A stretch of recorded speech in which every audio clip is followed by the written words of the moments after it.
السلام علیکم سامعین، آج میں آپ کے سامنے سورۃ بقرہ کی آیت نمبر 6 سے اپنا سبق نمبر 3 سٹارٹ کر رہی ہوں۔ امید ہے آپ توجہ سے اور غور سے سنیں گے، جس کا ترجمہ اور تفسیر آپ کے سامنے پیش کروں گی۔ اعوذ باللہ من الشیطان الرجیم، میں پناہ مانگتی ہوں شیطان مردود سے۔ بسم اللہ الرحمن الرحیم، شروع کرتی ہوں اللہ تعالیٰ کے نام سے جو بڑا مہربان نہایت رحم کرنے والا ہے۔ تو ناظرین، ہم پڑھتے ہیں قرآن پاک کی آیت، ان الذین کفروا سواء علیہم اانذرتہم ام لم تنذرہم لا یؤمنون۔ یہ ان الذین، جو لوگ، بے شک جو لوگ کافر ہیں، برابر ہیں اس پر، خواہ تو انہیں وَأَنذَرْتَهُمْ أَمْ لَمْ تُنذِرْهُمْ لَا يُؤْمِنُونَ، ڈرائے یا نہ ڈرائے وہ ایمان نہیں لائیں گے۔ تو اس کا ترجمہ اور تفسیر کچھ اس طرح ہے کہ کافرو، جو انکار کرتے ہیں، یہ لفظ کفر سے نکلا ہے، جس کے معنی ہے چھپانا۔ شریعت میں کافر اسے کہتے ہیں جو حق کا منکر اور مخالف ہو، اللہ تعالیٰ اور اس کے رسول کو نہ مانتا ہو۔ تو اللہ تعالیٰ نے جب فلاح حاصل کرنے والے متقین کا حال اور ان کی کامیابیوں کا ذکر فرمایا ہے، تو ضروری ہے کہ ہم منکروں اور کافروں کا حال اور انجام بھی بیان کریں، تاکہ دونوں کا فرق واضح ہو جائے اور پرہیزگاروں اور نیکوکاروں کا مرتبہ روشن ہو جائے۔ اس آیت سے ایسے لوگوں کا ذکر شروع ہوا ہے جو ایمان والوں کے بالکل ضد واقع ہوئے ہیں، دل سے اسلام کے دشمن ہیں، اپنا وقت، قوت اور دولت، غرض ہر چیز اس کی مخالفت میں صرف کرتے ہیں۔ ایسے لوگ دلیلیں سامنے آنے کے باوجود کفر کا ارتکاب کرتے ہیں، کفر میں اڑے رہتے ہیں۔ حق قبول کرنے کے استعداد مسلسل انکار اور مخالفت کے باعث کمزور ہوتی جاتی ہیں، یہاں تک کہ بالکل ختم ہو جاتے ہیں۔ اس صورتحال میں نبی کا ان کے لیے عذاب سے ڈرانا یا نہ ڈرانا برابر ہے۔ رسول اللہ صلی اللہ علیہ وسلم کی سب سے بڑی آرزو یہ تھی کہ سب لوگ اسلام کے دائرے میں داخل ہو جائیں۔ بس اس آیت میں آپ کو یہ حقیقت بتائی گئی ہے کہ آپ خواہ کچھ کر لیں، لیکن یہ حق کو پہچاننے اور ماننے کی قوت ضائع کر چکے ہیں۔ جو کہا گیا ہے کہ رسول پاک انہیں ڈرائیں یا نہ ڈرائیں وہ ایمان نہیں لائیں گے، یہ خبر فیصلے کی صورت میں نہیں ہے، بلکہ ان کے مسلسل انکار اور مخالفت کی وجہ سے اظہار اور اعلان ہے، یعنی مخالفت کے نتیجے کا اظہار اور اعلان ہے۔ اللہ تعالیٰ نے ہر شخص پر حق کو قبول کرنے کی صلاحیت ذاتی فائدوں اور کوتاہ نظری، غلط تعلیم یا بری صحبت کی وجہ سے سچائی کی مخالفت کرتے ہیں، ان میں حق قبول کرنے کی قوت رفتہ رفتہ باقی نہیں رہتی۔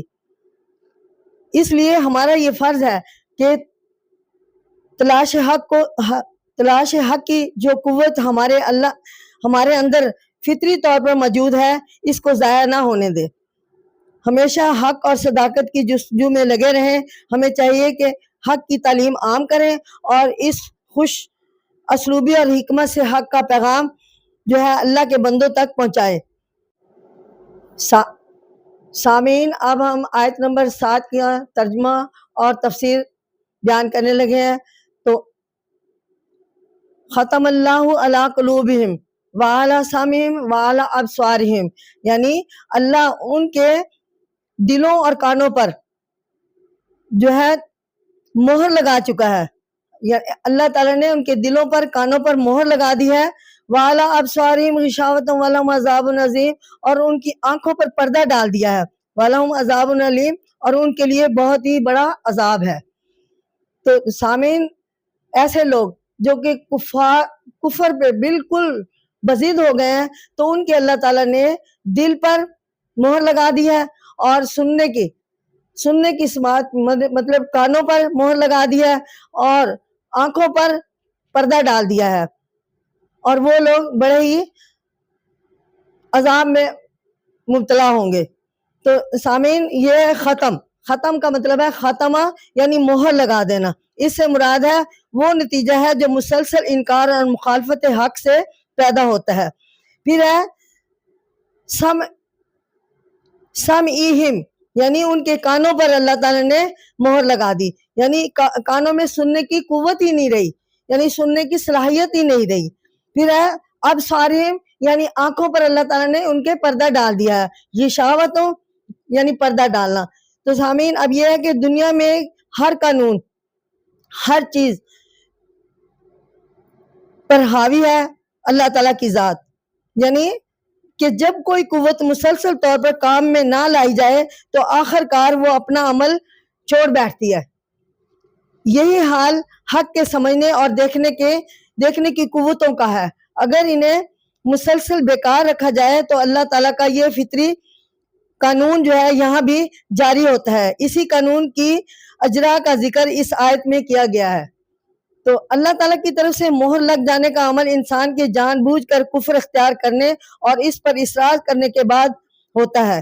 ہر شخص کو اللہ کی طرف صحیح فطرت عطا ہوئی ہے، ہر شخص کو اللہ تعالیٰ کی طرف سے صحیح فطرت عطا ہوئی ہے، اور اس میں اللہ تعالیٰ کی نشانیوں میں غور و فکر کرنے کی قوت بھی شامل ہے۔ لیکن جب انسان اپنی قوتوں کا غلط استعمال کرنے لگتا ہے اور پیغمبر صلی اللہ علیہ وسلم کی تعلیمات سے منہ موڑ لیتا ہے تو شیطان کے پیچھے چلنے کا ارادہ کر لیتا ہے، تو وہ انبیاء علیہ السلام کی رحمت کے سلسلے سے نکل جاتا ہے۔ اسی طرح خدا کے حکموں سے جان بوجھ کر رد گردانی روحانی موت ہے۔ تو سامعین اب تک ہم نے دو گروہوں کے بارے میں پڑھا ہے، یعنی پہلا پرہیزگار اور دوسرا کفار، تیسرا جو ہے وہ گروہ ہے منافق کا۔ تو منافق لوگ جو کچھ ایسے ہیں کہ ہر تاریخ کی طرح اسلام کے آنے پر بھی تین گروہ پیدا ہوئے، بلکہ اس کی صداقت پر ایمان لانے والے مومن، اور دوسرے اس کا انکار کرنے والے اور مخالفت کرنے والے کافر، اور تیسرے وہ گروہ ہے جو بظاہر ساتھ ہو گیا مگر حقیقت میں دل سے ایمان نہ لایا۔ تو اب ہم اس کے بارے میں اب میں آپ کو بتاتی ہوں کہ کس طریقے سے وہ لوگ جو ہے منافقت انہوں نے اختیار کی اور اس نظریے کے تحت ہمارے نبی کریم صلی اللہ علیہ وسلم کو دھوکہ دینے کی کوشش کی۔ تو یہ کہ منافق لفظ نفق سے نکلا ہے، اس کی لفظی معنی ہے سرنگ لگانا، جیسے جنگلی جانور زمین کے اندر سرنگیں بناتے ہیں تاکہ وہ وقت آنے پر ان میں چھپ جائے اور خفیہ راستوں سے بھاگ کر نکل سکیں۔ اس اعتبار سے منافق اس بدبخت انسان کو کہا جاتا ہے جو بظاہر اسلام قبول کر لے لیکن مسلمان کے مقابلہ میں خفیہ چالیں چلے اور دشمن کے لیے وقت کا منتظر ہے۔ یہاں پہ میں آپ کے سامنے نبی پاک صلی اللہ علیہ وسلم سے منافق لوگوں نے جو چالیں چلی ان کے بارے میں کچھ فار ایگزامپل آپ کے سامنے پیش کرنا چاہتی ہوں۔ تو حضرت رسول اکرم صلی اللہ علیہ وسلم جب مکہ سے مدینہ ہجرت کر کے تشریف لائے، اس وقت مدینے میں خزرج قبیلہ کے ایک شخص عبداللہ بن ابی بن سلول کو شہر کا سردار بنانے کی تیاریاں ہو رہی تھی۔ وہ بڑا چلاک اور جوڑ توڑ کرنے والا آدمی تھا۔ حضور اکرم صلی اللہ علیہ وسلم کی آمد پر اس کی تاج پوشی کا معاملہ کھٹائی میں پڑ گیا، تو سب کے نگاہیں حضرت صلی اللہ علیہ وسلم پر لگ گئی۔ تو عبداللہ نے یہ دیکھا تو خاموش رہا۔ اس نے مصلحت اسی میں سمجھی کہ اسلام اور حضرت صلی اللہ علیہ وسلم کے خلاف کوئی آواز نہ اٹھائے، لہٰذا وہ خود بھی مسلمان ہو گیا اور اس کے ساتھی بھی مسلمان ہوئے، لیکن اندرونی طور پر اس انتظار میں رہے کہ آئندہ جب موقع لگے گا اسے اسلام چھوڑ دیں گے اور حضور اکرم صلی اللہ علیہ وسلم کے خلاف اٹھ کھڑے ہوں گے۔ جوں وقت گزرتا گیا اسلام کا اثر بڑھتا گیا اور یہ لوگ دل ہی دل میں جلتے رہے، دشمنی کی آگ ان کے دلوں میں بڑھتی گئی، چنانچہ جب بھی ان کا بس چلا انہوں نے اسلام کی مخالفت کی، حضور اکرم صلی اللہ علیہ وسلم کو دھوکہ دیا۔ یہ لوگ ہمارے آستین ثابت ہوئے، یعنی آستین کے سانپ نکلے۔ رسول خدا صلی اللہ علیہ وسلم کے پیچھے نمازیں پڑھنے کے باوجود ان لوگوں کی ہمیشہ وقت پڑنے پر اس کی مخالفت کی، اپنے 1.5 اینٹ کی مسجد علیحدہ تعمیر کی، جیسے اللہ تعالیٰ نے مسجد زرار کا کہا ہے۔ غزوہ احد کے موقع پر عین مقابلہ کے وقت مسلمانوں کا ساتھ چھوڑا۔ دوسرے رکوع میں منافقین کی عادات اور خصائل بیان ہوگی۔ اللہ تعالیٰ ہم سب کو ان خرابیوں سے بچائے اور آمین کامل نصیب کرے اور ایمان کامل نصیب فرمائے۔ اللہ تعالیٰ ہم سب کو ان خرابیوں سے بچائے اور ایمان کامل نصیب فرمائے۔ آج بھی اسلام کو سب سے بڑا خطرہ مسلمان نما کافروں سے ہے، یعنی وہ لوگ جو بظاہر اسلام کا کلمہ پڑھتے ہیں، مسلمانوں جیسے نام رکھتے ہیں اور مسلمانوں کے ساتھ رہتے ہیں، لیکن حقیقت میں ان کے دلوں میں کفر ہے اور مسلمانوں کے خلاف کفار سے انہیں ہمدردی ہے۔ تو سامعین، اب میں آپ کے سامنے سورۃ بقرہ کی آیت نمبر 8 پیش کر رہی ہوں۔ وَمِنَ النَّاسِ مَن يَقُولُ آمَنَّا، اور کچھ لوگ ہیں جو کہتے ہیں ہم ایمان لائے، باللہ اللہ پر، وبالیوم الآخر اور آخرت کے دن پر، وما ہم بمومنین حالانکہ وہ ایمان والے نہیں ہیں۔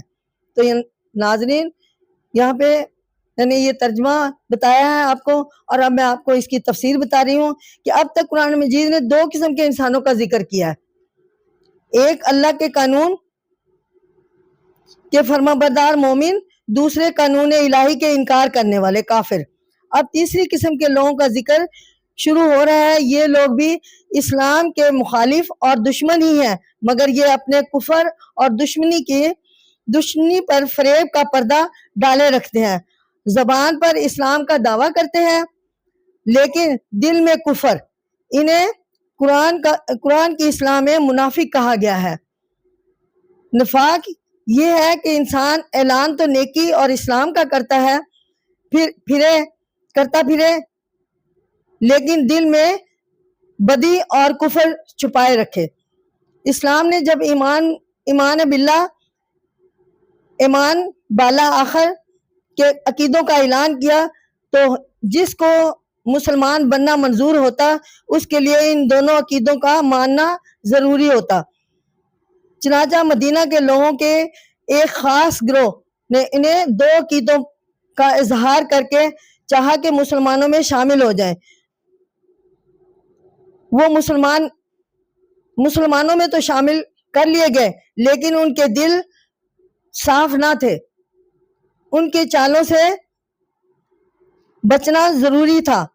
اس لیے خود قرآن مجید نے خبر دے دی کہ یہ ان عقیدوں کو دل سے نہیں مانتے، اس لیے مسلمانوں کو ان کی طرف سے خبردار رہنا چاہیے۔ نفاق کی مکمل تشریح اور منافقوں کے مختصر تاریخ گزشتہ اوراق میں گزر چکی ہے۔ معلوم ہوتا ہے اس زمانہ میں منافق کی علامت یہ تھی کہ وہ زبان سے اسلام کے ان دونوں عقیدوں پر اپنے ایمان کا دعویٰ کرتے لیکن دل سے انہیں نہیں سنتے تھے اور نہ ہی مانتے تھے۔ اگر آج بھی کسی کا اظہار اور باطل ایک نہ ہو تو اسے اپنے طور پر خود محاسبہ کر لینا چاہیے۔ جب تک زبان اور دل ایک نہ ہو اس وقت تک ایمان پیدا نہیں ہو سکتا، بلکہ یہ حالت نفاق کی ہوتی ہے۔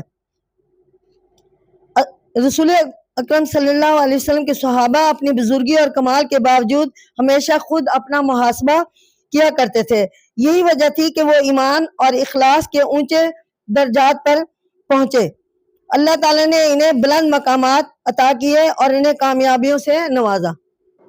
تو اب میں قرآن پاک کی 9ویں آیت جو سورۃ بقرہ کے حوالے سے پڑھ رہی ہوں۔ یخادعون اللہ والذین آمنوا، یعنی اللہ اور مومنوں کا دھوکہ دیتے، یعنی وہ لوگ اللہ اور مومنوں کو دھوکہ دیتے ہیں۔ وما یخادعون الا انفسہم وما یشعرون، اور وہ دھوکہ نہیں دیتے مگر اپنے آپ کو اور وہ نہیں سمجھتے۔ وما یشعرون یعنی وہ نہیں سمجھتے۔ اور یخادعون کا مطلب ہے وہ دھوکہ بازی کرتے ہیں. اور اسی طرح انفسہم یعنی کہ ان کی وہ اپنی جانیں، ان کی یہ جمع ہے، نفس کی جمع ہے، اس سے مراد ہے اپنی ذات. وما یشعرون یعنی وہ سمجھتے نہیں ہیں. پچھلے سبق میں منافقوں کے بابت یہ بتلایا گیا تھا کہ جو کچھ وہ زبان سے کہتے ہیں اسے دل سے نہیں مانتے، اور جو دل میں رکھتے ہیں اسے زبان پر نہیں لاتے. وہ صرف مسلمانوں سے فائدہ حاصل کرنے کی خاطر یا ان کے پکڑ سے بچنے کے لیے اپنے آپ کو مسلمان کہتے ہیں. اس سبق میں ان کے اس طرز عمل پر مزید روشنی ڈالی گئی ہے. وہ کفر کے علاوہ فریب اور دھوکہ کا جرم بھی کر رہے ہیں. سچائی کی مخالفت کرتے کرتے ان کی جرت اس قدر بڑھ جاتی ہے کہ اپنے خیال میں وہ اللہ تعالیٰ کو بھی دھوکہ دینے لگتے ہیں. نبی کریم صلی اللہ علیہ وسلم کے زمانے میں یہ لوگ مسلمانوں کے مجلسوں اور مشوروں میں شریک ہوتے، اپنا اعتماد جماتے اور پوشیدہ طور پر کفار سے بھی ساز باز رکھتے، انہیں مسلمانوں کی باتوں سے آگاہ کر دیتے اور دوست کی شکل میں اپنا ایماندار جماعت پر چھری چلاتے.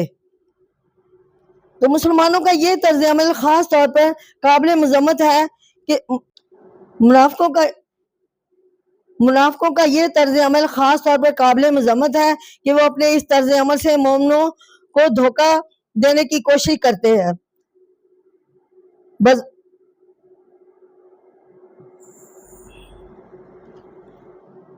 مغالطہ میں ڈالنا اور دھوکہ دینا ان کا مذہب ہوتا ہے. اللہ کے نزدیک بندوں ہی کو نہیں بلکہ وہ سمجھتے ہیں کہ وہ اللہ تعالیٰ کو بھی دھوکہ دے سکیں گے. بھلا اس سے بڑی نادانی اور کیا ہو سکتی ہے کہ مخلوق اپنے خالق کو دھوکہ دینے کا خیال دل میں لائے. اس لیے اللہ تعالیٰ نے فرمایا کہ یہ نادان ہے، حقیقت کا شعور نہیں رکھتے اور نادانی کو دانائی اور بیوقوفی کو عقل مندی سمجھتے ہیں. تو ناظرین اب میں آپ کے سامنے سورۃ بقرہ کی آیت نمبر 10 جو ہے بیان کر رہی ہوں، ترجمہ اور تفسیر. فی قلوبہم مرض فزادہم اللہ مرضا یعنی فی قلوبہم مرض ان کے دلوں میں بیماری ہے. فزادہم اللہ تو اللہ تعالیٰ نے اسے اور بڑھا دیا ہے، اللہ تعالیٰ نے ان کی اس بیماری کو اور بڑھا دیا ہے. وَلَهُمْ عَذَابٌ عَلِيمٌ ان کے لیے دردناک عذاب ہے، بما کانوا یکذبون کیونکہ وہ جھوٹ کہتے ہیں. فی قلوبہم مرض ان کے دلوں میں بیماری ہے. فزادہم اللہ سو اللہ نے ان کی بیماری کو بڑھا دی. وَلَهُمْ عَذَابٌ عَظِيمٌ اور ان کے لیے دردناک عذاب ہے، بما کانوا یکذبون کیونکہ وہ جھوٹ کہتے ہیں. تو ناظرین یہاں پہ اس کا تشریح میں بیان کر رہی ہوں. مرض بیماریاں یعنی دو قسم کی ہوتی ہیں، جسمانی اور روحانی. جسمانی بیماری سے بدن میں نقص، خرابی یا درد پیدا ہوتا ہے، اور روحانی بیماری سے اخلاق بگڑتے ہیں اور روح کو روگ لگ جاتا ہے. یہاں کفر اور نفاق کی روحانی بیماریوں کا ذکر ہے کیونکہ یہ انسان کے نیک کاموں اور دوسری زندگی کے سنوارنے میں رکاوٹ ڈالتی ہے. یہاں مرض کے معنی نفس کے ایسے ہی روگ کے ہیں جو اس کے کمالات حاصل کرنے میں رکاوٹ ڈالے، مثلا جہالت، حسد، کینہ، دنیا کی محبت اور جھوٹ وغیرہ.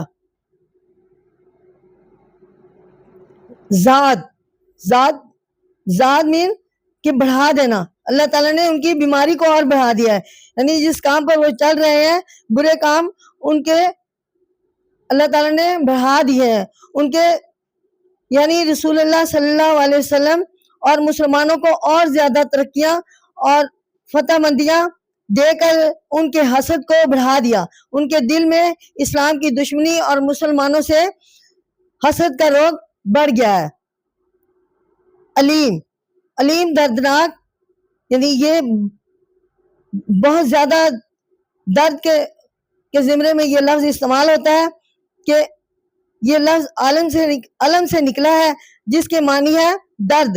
کافروں کے لیے عذاب عظیم کی سزا ہوگی، لیکن منافق کافر ہونے کے ساتھ ساتھ دھوکہ بازیاں جھوٹے بھی ہیں.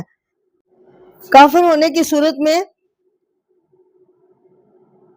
دھوکہ باز اور جھوٹے بھی ہیں، اس لیے ان پر عذاب علیم دردناک عذاب کی سزا ہوگی. یکذبون یعنی جھوٹ کہتے ہیں. یہ لفظ کذب سے بنا ہے، اس کے معنی جھوٹ کے ہیں. جھوٹ اس خبر کو کہتے ہیں جو حقیقت کے خلاف اور لوگوں کے لیے ضرر رساں ہے. اس آیات میں منافقین کے طرز عمل پر مزید روشنی ڈالی گئی ہے. ان کے اندر کفر اور نفاق کی بیماری ہے جو انہوں نے خود اپنے ہاتھوں پیدا کی ہے، اور جو مسلمانوں کو ترقیاں اور کامیابیاں حاصل ہوتی ہیں ان کے حسد اور کینہ میں اضافہ ہوتا جاتا ہے. نفاق کو اللہ تعالیٰ نے نفاق کو بڑھا دیا، یعنی نفاق فزادہم اللہ مرضاً، سو اللہ نے ان کے مرض میں اضافہ کر دیا ہے. اس کا مطلب یہ نہیں کہ اللہ تعالیٰ نے از خود ان کے کفر اور نفاق کو بڑھا دیا ہے، بلکہ اس سے مراد یہ ہے کہ ان کے کفر اور نفاق کے نتیجے میں اللہ تعالیٰ نے ان کا روگ بڑھا دیا ہے. ایسے حالات پیدا ہو گئے ہیں جن سے انہوں نے اپنے مرض کے بڑھانے کا کام لیا، ورنہ اگر وہ اپنی عقل کا صحیح استعمال کرتے تو انہیں حالات سے ہدایت بھی پا سکتے تھے. جس طرح بیماریوں کا نتیجہ جسمانی قوت کا کم ہونا ہے، اسی طرح روحانی بیماریوں کا نتیجہ دوسرے جہاں میں دردناک عذاب ہے. سامعین، اب میں آپ کے سامنے آیت نمبر 11 اور آیت نمبر 12 کی تفسیر پیش کر رہی ہوں. وَإِذَا قِيلَ لَهُمْ لَا تُفْسِدُونَ فِي الْأَرْضِ، جب ان سے کہا جاتا ہے کہ زمین میں فساد نہ پھیلاؤ. قَالُوا إِنَّمَا نَحْنُ مُصْلِحُونَ، تو وہ کہتے ہیں إِنَّمَا نَحْنُ مُصْلِحُونَ، ہم تو اصلاح کرنے والے ہیں. أَلَا إِنَّهُمْ هُمُ الْمُفْسِدُونَ، سن رکھو یہی لوگ فسادی ہیں. وَلَٰكِن لَا يَشْعُرُونَ، لیکن وہ شعور نہیں رکھتے. تو اس کی تفسیر کچھ اس طرح ہے، لا تفسدو، مت فساد پھیلاؤ. یہ لفظ فساد سے بنا ہے، اس کا معنی مزاج کا بگڑ جانا ہے. یہاں فساد سے مراد نظام میں خلل ڈالنے والے گناہ ہے. جب یہ حالات عام ہو جاتے ہیں تو دنیا کے امن اور کائنات کے نظام میں خلل پڑتا ہے. اسلام کے روح سے فساد بہت بڑا جرم ہے. مصلحون اصلاح کرنے والے، یہ لفظ صلاح سے نکلا ہے، یہ فساد کا الٹ ہے. فساد میں نظام بگڑتا ہے، اصلاح سے نظام سنورتا ہے. اس آیت میں منافقوں کو ایک اور بدترین چال اس آیت میں منافقوں کی ایک اور بدترین چال کو تشت ازبام کیا گیا ہے. قانون الہی کے علاوہ کسی اور غلط طریقہ پر قائم رہنا اور اس کا پرچار کرنا کون سا کم جرم تھا کہ یہ منافق بد نظمی پیدا کرنے اور فساد پھیلانے میں لگ گئے.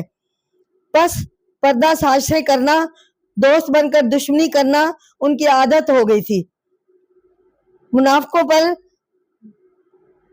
قلبی روگ یہاں تک غالب آ گیا کہ ان کو نیک اور بد میں تمیز ہی نہ رہی.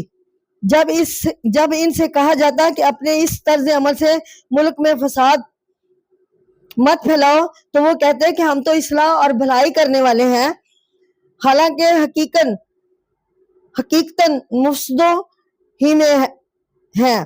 بھلا اس سے بڑھ کر اور کیا فساد ہو سکتا ہے کہ ان کی منافقانہ روش سے کافر تو سمجھنے لگتے ہیں کہ اسلام میں کوئی خوبی نہیں ہے، کہ یہ منافق اسلام میں داخل ہو کر بھی گناہوں میں مبتلا ہے. دوسری طرف مسلمانوں کو دھوکہ دے کر وہ ورغلاتے ہیں، اسلام کا دعویٰ کرتے ہوئے خدا کا خوف دل میں نہیں رکھتے۔ ان کی اس روش سے دوسروں کے دلوں سے بھی خوف مٹ جانے کا اندیشہ ہوتا ہے۔ خلاصہ کچھ یہ ہے کہ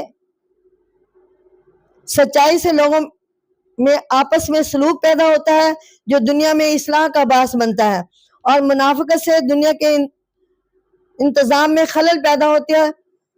جب انسان اس درجہ کو پہنچ جاتا ہے اور اپنی کمزوریوں کو نہیں سمجھتا تو تباہ ہو جاتا ہے، اور اس کا شعور اور اندرونی احساس ختم ہو جاتا ہے۔ تو سامعین، میں اجازت چاہتی ہوں، کیونکہ میں نے آج میں نے سورۃ بقرہ کی آیت نمبر 12 تک پڑھا ہے، اور انشاءاللہ نیکسٹ ویڈیو میں آپ کے سامنے اس سے آگے والی جو آیات ہیں جتنی بھی مجھ سے ہو سکی میں آپ کے سامنے پیش کروں گی، ترجمہ وِد تفسیر انشاءاللہ۔ نہیں کرتے